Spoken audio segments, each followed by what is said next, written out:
नमस्कार विद्यार्थी मित्रांनो, स्वागत आहे तुम्हा सर्वांचं PK पब्लिकेशन या चॅनलवरती। आज आपण जे इतिहासावर परीक्षेत वारंवार प्रश्न विचारले जातात ते आज बघूयात। चला मग सुरुवात करूया।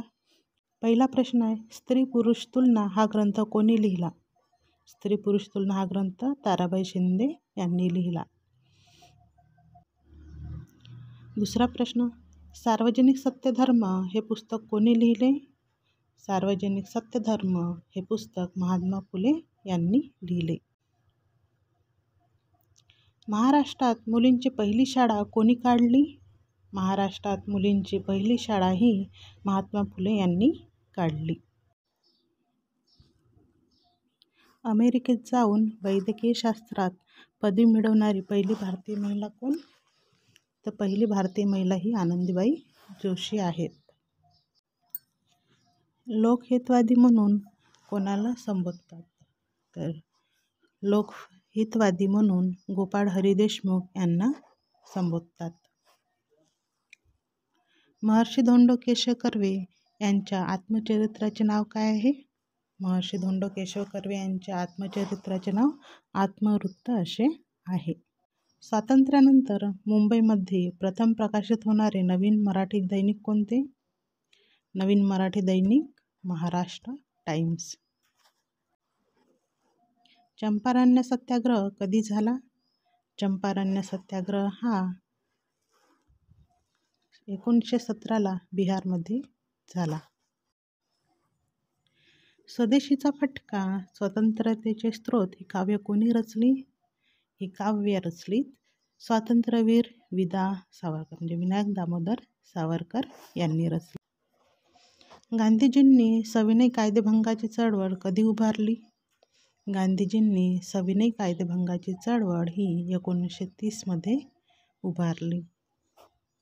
सविनय कायदेभंगाच्या चळवळीचे प्रतीक काय मानण्यात आले होते? सविनय कायदेभंगाच्या चळवळीचे प्रतीक हे गांधी टोपी मानण्यात आले होते। भारत सरकारने 29 डिसेंबर 1953 रोजी न्यायमूर्ती एस. फाजल अली यांच्या अध्यक्षतेखाली कोणत्या आयोगाची नेमणूक केली होती? राज्य पुनर्रचना आयोग, त्यालाच म्हणतात भाषावार प्रांतरचना आयोग। या आयोगाची स्थापना केली होती, निर्मिती केली होती। द्विभाषिक मुंबई राज्याची स्थापना कधी करण्यात आली? द्विभाषिक मुंबई राज्याची स्थापना ही 1 नोव्हेंबर 1956 रोजी करण्यात आली। विटाळ विध्वंसन या ग्रंथात अस्पृश्यतेचे खंडन कोणी केले? विटाळ विध्वंसन या ग्रंथात अस्पृश्यतेचे खंडन हे गोपाळबाबा वलंगकर यांनी केले। स्त्रियांकरिता प्रसूती रजा कायदा कधी मंजूर करण्यात आला? स्त्रियांकरिता प्रसूती रजा कायदा हा 1929 ला मंजूर करण्यात आला। महात्मा गांधींनी भिल्लांचे धर्मगुरू अशी उपमा कोणाला दिली होती? महात्मा गांधींनी भिल्लांचे धर्मगुरू म्हणून ठक्कर बाबा म्हणजे अमृतलाल विठ्ठलदास ठक्कर यांना दिली होती। डॉक्टर बाबा आढाव यांनी जाती निर्मूलन संदर्भात कोणती चळवळ सुरू केली होती? यांनी जाती निर्मूलन संदर्भात एक गाव एक पाणवठा ही चळवळ सुरू केली होती।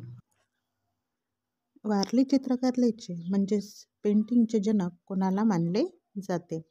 वारली चित्रकलेचे जनक असे जीवा सोमा मसे यांना मानले जाते। मुस्लिम लीगची स्थापना केव्हा झाली? मुस्लिम लीगची स्थापना ही 30 डिसेंबर 1906 ला ढाका येथे करण्यात आली। हैदराबाद विलिनीकरणात कोणत्या नावाने पोलीस कारवाई करण्यात आली?